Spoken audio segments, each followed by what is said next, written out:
I got my promotion email at 9 a.m. By 10 a.m., my coworker had posted a screenshot of it in a group chat with the caption, "Guess we're promoting mediocrity now."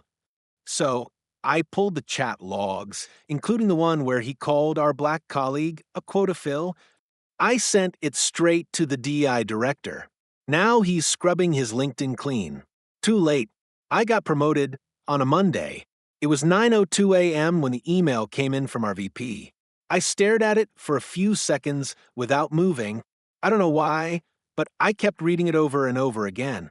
I guess after so many years of trying to prove myself, I couldn't believe someone finally saw me. I didn't tell anyone. I didn't even forward it to my family. It wasn't that I wasn't proud, I was, but I'd learned to keep good news to myself at work. This place wasn't warm. It wasn't cruel either, not openly, just cold, quietly competitive. Everyone watching everyone else. I sat there, took a breath, and just tried to feel normal. Pretended nothing had changed. Less than an hour later, I got a ping in our department's group chat. It's one of those Slack channels meant for casual team chatter. Usually dead, quiet, unless someone's sharing a bad meme or complaining about printer issues.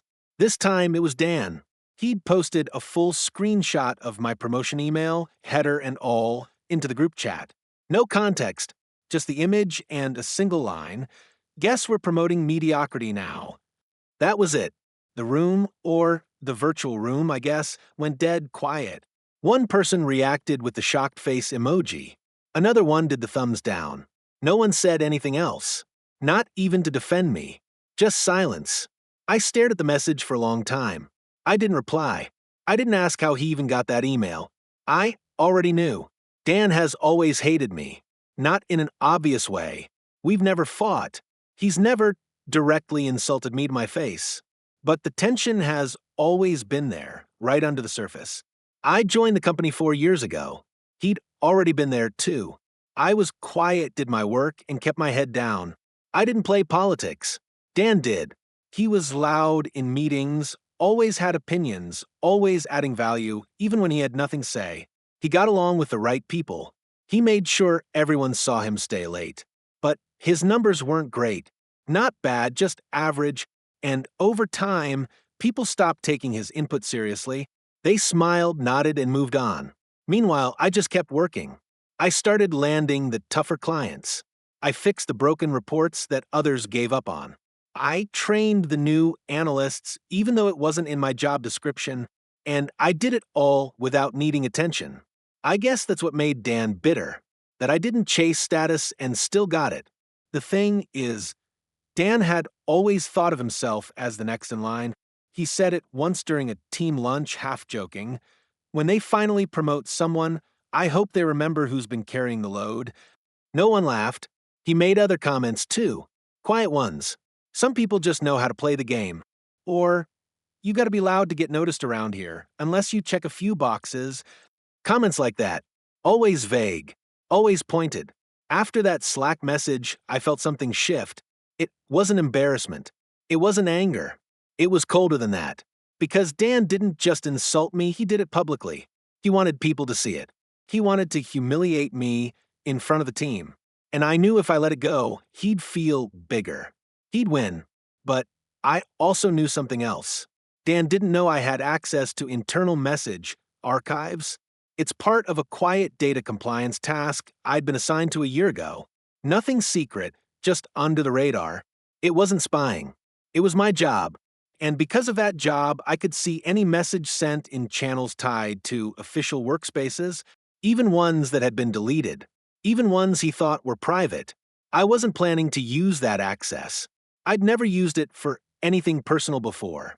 But after that post, I started thinking, not about revenge, not right away, just about clarity. I wanted to know what else he was saying. I wanted the full picture. So I started pulling logs. I started with the channel where he posted the message. Then I expanded to his most active side threads, ones with past coworkers, especially the two who were laid off earlier this year. Dan used to be close to both of them. They had a little clique, the kind that made jokes in code words and acted like the office was high school. At first, it was just petty stuff. complaining about lazy analysts, making fun of people who ask too many questions in training. But then I found something worse. Way worse. There was a message from Dan sent last December. In a side thread with his two laid-off buddies, they were talking about staffing changes, about how our company had been bringing in more diverse hires. That's when Dan said, "Kayla's obviously just a quota fill. Everyone knows it. No way she lasts longer than a year." I read that message 3 times. Then I read it again. My stomach twisted. Kayla is one of the smartest people I've ever worked with. She's a systems analyst, and she fixed a multi-quarter revenue glitch in her 3rd month. She works circles around most of us. But Dan, he saw her skin color and decided that was all she was. There were more messages like that. One about how leadership is scared to promote anyone who isn't a checkbox. One where he called a junior colleague a DEI golden ticket. Jokes about wokeness. Sarcasm about who looks like a future VP. It wasn't just bitter office gossip. It was a pattern, a mindset, one he felt safe sharing when he thought no one would ever see. I took screenshots. I highlighted dates and usernames. I didn't change anything. I made a clean chronological packet. Then I sat on it for 2 days, not because I was unsure, but because I wanted to be calm. I wanted to be certain that what I was doing wasn't revenge. It was exposure. Dan had shown who he was. I was just making sure someone with power saw it. So, on Wednesday morning, I wrote a short email to our DI director and CC'd HR. I attached the logs and labeled the file, Internal Message Review, Behavior Concerns. I didn't say Dan's name. I didn't explain the context. I didn't mention my promotion. I just let the messages speak for themselves. By Friday, Dan's LinkedIn looked different. His job title was gone. He'd removed our company name.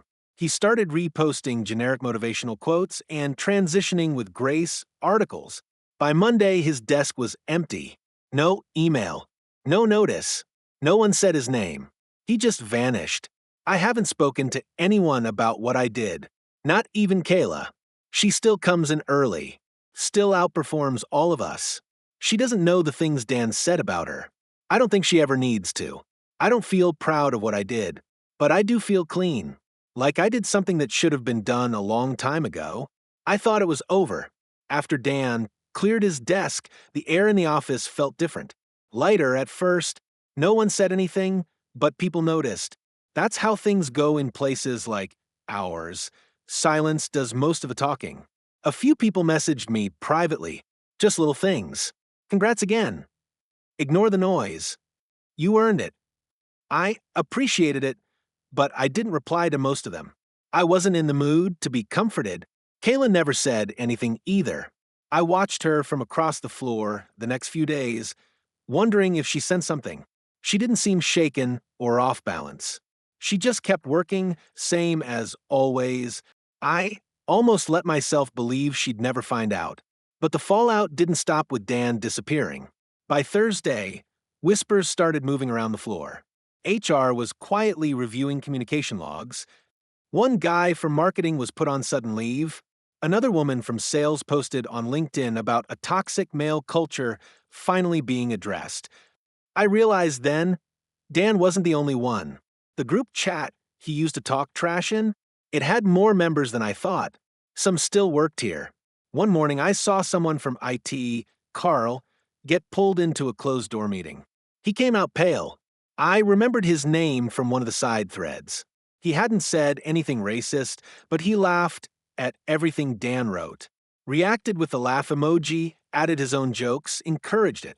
Now he was sweating. By the next week, people were avoiding me in the kitchen. Not everyone, but a few who used to be warm now acted stiff. Cold. That's when the retaliation started. It was small at first. A spreadsheet I submitted got kicked back for formatting issues that weren't there. I started getting left off calendar invites. Meeting agendas didn't list my name, even when I was the lead. Once, I walked into a room and the conversation stopped mid-sentence. Then, I heard someone say it behind my back. Not loudly, but just enough. Snitch. That word hit harder than I expected. I wasn't prepared for that one. I'd thought doing the right thing would feel clean, and it had at first, but I didn't expect the quiet punishment that came after. The way people suddenly forgot how to be neutral. People like Dan don't operate alone. They have a network, people who laugh at their jokes, who nod along even when they're uncomfortable because silence is easier. And now, with Dan gone, some of them were angry. At me. I still had my promotion. My paycheck didn't change. But my work life got colder fast. And it wasn't just inside the company. Dan still had contacts. He started liking posts from old coworkers and ex-managers on LinkedIn. Subtle digs. One post said, "Companies that punish free speech lose their culture." Another said, "When HR is weaponized, everyone suffers." He never mentioned my name, but I didn't have to be a genius to know what he was doing. Then one night, I got a message on LinkedIn from someone I didn't know. No photo, no info on the profile. Just a message. Hope the promotion was worth the knife in the back. I didn't reply, but I didn't sleep well that night either. Things kept getting worse. Not louder, just heavier. My manager started CCing 2 extra people on all my updates. I was asked to send weekly summaries of my own work, something I hadn't done since I was a junior. One afternoon, I found out that I'd been removed from a project I helped design. No one told me. I only learned when the client sent a question and someone else replied. I confronted my manager. She avoided eye contact, said something vague about a shifting of priorities and rotating people through different roles. I nodded. I didn't argue. But I knew what was happening. I'd become a problem. Not because I broke rules. Not because I underperformed. But because I lifted the rock and showed what was underneath. The worst part was Kayla. She started acting different. Not toward me, but in general. She stopped chatting with anyone. She didn't linger after meetings. I think she knew something happened. I still hadn't told her. Then, one morning, she wasn't at her desk. By lunch, I heard she called out. The next day, too. On the third day, she logged in remotely and sent a company-wide message, stepping away for personal reasons. "Thank you for your support." That was it. Nothing else. I didn't know if she found out what Dan said. I didn't know if she was burned out or just tired of the quiet poison that lived in our office walls. But I knew something had pushed her out, and suddenly I didn't feel so clean anymore. Because maybe I had waited too long to speak. Maybe I should have acted the first time I saw something cruel in those chats. Maybe silence bought me a promotion, but cost someone else their peace. I wasn't sure anymore if I was the hero in this story, or just another quiet person who moved too late. A week after Kayla's email, her name disappeared from our org chart. No announcement, just gone. People didn't talk about it openly, but I saw the looks. Some people were sad. Others just moved on like it meant nothing. And a few seemed almost smug, like they thought they'd won. That same week, I got an invite to a listening session run by HR, mandatory for anyone who'd been involved in any recent conduct escalations. The email didn't say my name, but it was clear why I was on the list. I showed up, sat in a cold conference room with 5 others. A rep from DEI led it. She asked us how we felt about the current work culture, what changes we wanted to see. It all felt rehearsed, like a box they had to check. But that wasn't the twist. The twist came after, when I checked my email on the walk back to my desk. I had a message from a former employee, one of the 2 guys Dan used to message all the time, Brian. He was one of the people laid off a few months earlier. I hadn't heard his name since. His message was short. Saw what happened. I think you should know something. Dan wasn't just running his mouth. He was keeping files. If you're smart, check his shared folders before IT wipes them. My stomach dropped. I didn't know if it was bait or if Brian was trying to warn me. But I went straight to our cloud system. Most ex-employee folders are frozen for 30 days before being deleted. I searched Dan's shared folders. Most of it was normal project decks, client briefs, old data reports. Then I found something called Keep. It was a folder buried inside a personal archive, hidden behind 3 layers of subfolders with boring names. But When I opened it, I felt cold. Inside were dozens of screenshots, emails, chat messages, performance reviews, notes on people's private mistakes. Some of the files were over a year old. Dan had been collecting dirt, not just gossip but real mistakes. Typos in reports, Slack messages taken out of context, missed deadlines, even a message where Kayla had vented about feeling isolated. It wasn't even bad, just tired, human. He'd saved it all. My name was in there too. A message I sent 6 months ago asking for mental health leave. A draft email I'd never sent left in our shared docs, where I'd vented frustrated about leadership. He had saved that too. He'd been building insurance. I don't know if he planned to blackmail people or just wanted leverage in case things turned against him. But he'd made a vault, and no one knew it existed. I took screenshots of everything. Then I sent it to HR. 3 hours later, I got a message back. Thank you for bringing this to our attention. We've escalated this to legal. Then it got quiet again. But something had shifted. The next morning, 3 more people were gone. No goodbyes, just empty desks and blank profiles on the internal directory. One of them was my own team lead, the one who'd stopped replying to my emails and started keeping me at a distance. That night, I stayed late. I didn't want to go home yet. I sat in the dark office, watching the lights from the street below. I thought about Kayla, about how she probably had no idea someone had been keeping receipts on her behind her back. I opened my personal email and stared at a draft I'd written the night she left. I should have spoken sooner. I saw the message Dan wrote about you. I sent it to DI. You didn't deserve that. I never hit send. But now I wondered if it was too late. If silence was still protecting people or just protecting me. I logged off and walked home. That night, I dreamed of a folder with my name on it. A real one, full of every mistake I'd ever made. Every word I'd typed in private that someone else could twist. The kind of thing someone like Dan would never let go of. 2 days later, I got called into a meeting with legal. It was scheduled last minute, no agenda, just a time and a conference room. When I walked in, there were 3 people waiting. Someone from legal, someone from HR, and a third person I didn't recognize. She introduced herself as an outside investigator. That's when I realized this wasn't just internal anymore.